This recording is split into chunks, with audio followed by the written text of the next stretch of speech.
শুভ রথযাত্রা। বন্ধুরা, তোমরা সকলে কেমন আছো? আশা করছি সকলে খুব ভালো আছো। রথযাত্রার দিন আমার অফিস ছুটি ছিল, কিন্তু আশিসের তো অফিস ছিল, তাই সকাল সকাল উঠে রান্নাটা সেরে নিয়েছি। রান্না না আমার কাছে একটা বিশাল কাজ, জানো তো। রান্নাটা যদি সকাল সকাল হয়ে গিয়ে থাকে তাহলে সারাদিন সংসারের অনেক খুঁটিনাটি ছোটো বড়ো কাজ করা যায়, কিন্তু রান্নাটা যদি পড়ে থাকে তাহলে মনে হয় যেন মাথার উপরে একটা বোঝা রয়ে গিয়েছে সারাদিনের। কারণ রান্না নিজের মধ্যেই একটা কাটো, বাটো, রাঁধো, বাসন মাজো, ধো, বিশাল বড় একটা দায়িত্ব।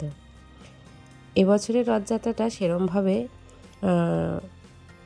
কিছু পালন করার মতন ছিল না। প্রত্যেক বছরের তুলনায় এবছরের রথযাত্রাটা অনেক আলাদা। আচ্ছা, তোমরা কি এটা বলতে পারো যে যারা চলে যায় পৃথিবী থেকে, আমরা তো তাদেরকে মনে করি, তারা কি আমাদেরকে মনে করে? তারা কি দেখে যে তাদেরকে ছাড়া আমরা কতটা কেমন আছি? হয়তো না, জানি না। তো গত বছর রথযাত্রার দিন বাবা নিজে হাতে আমার মেয়ের রথটা সাজিয়ে দিয়েছিল। এই বছর আর রথ টানা হলো না ওদের। তা আমার মেয়ে অনেক বায়না করেছিল, কিন্তু আমার যেন কেন মন চায়নি। আর আমি বলেছিলাম ওকে যে তোর যদি মন চায় তুই টান, কিন্তু আমাকে বলিস না। এবারে ও ছেলে মানুষ, একা একা রথ টানার সাহস পায়নি। জানি ওর হয়তো খারাপ লেগেছে, ও অত বুঝে উঠতে পারছে না।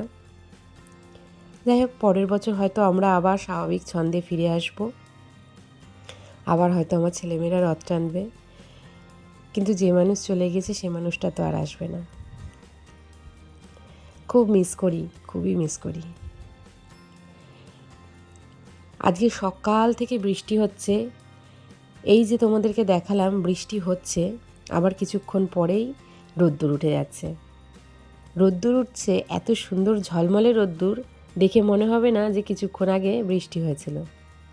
সবজির যে খোসাগুলো নিয়ে ছাদে গিয়েছিলাম সেগুলো আমি একটা গ্রো ব্যাগে জমাচ্ছি। এই ফুলের রঙটা না আমার বাবার খুব পছন্দ ছিল। এই গাছটা গত বছর বর্ষায় প্রায় মরো মরো অবস্থায় ছিল। আমি একটা গাছের ডাল থেকে আবার এই গাছটাকে আবার নতুন করে তৈরি করেছি। বাবা দেখে গিয়েছেন, কিন্তু ফুল ফুটতে দেখে যেতে পারেননি।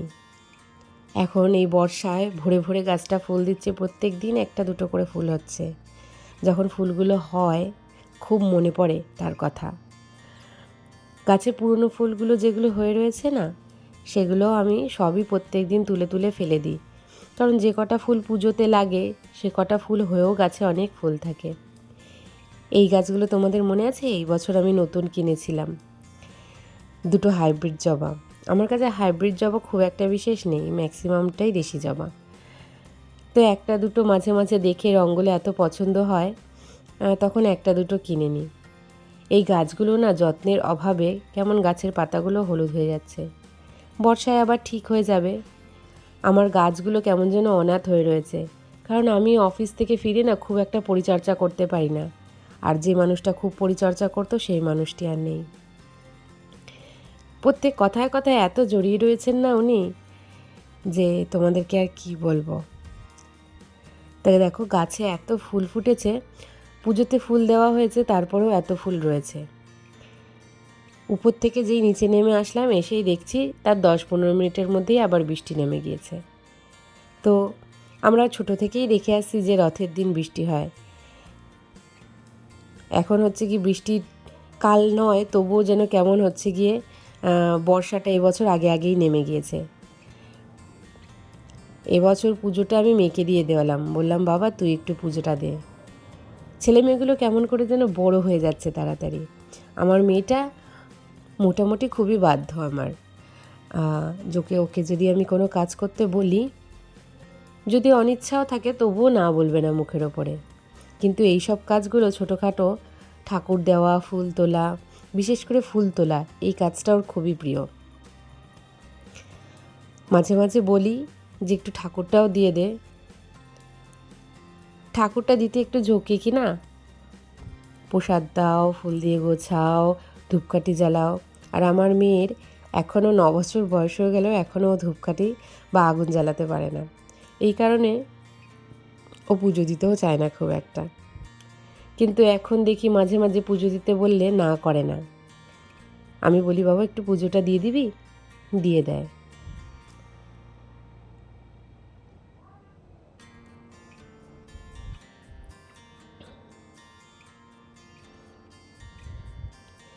এই রথটা দেখো, এই রথটা 2 বছর আগে বাবাই ওকে কিনে দিয়েছিল।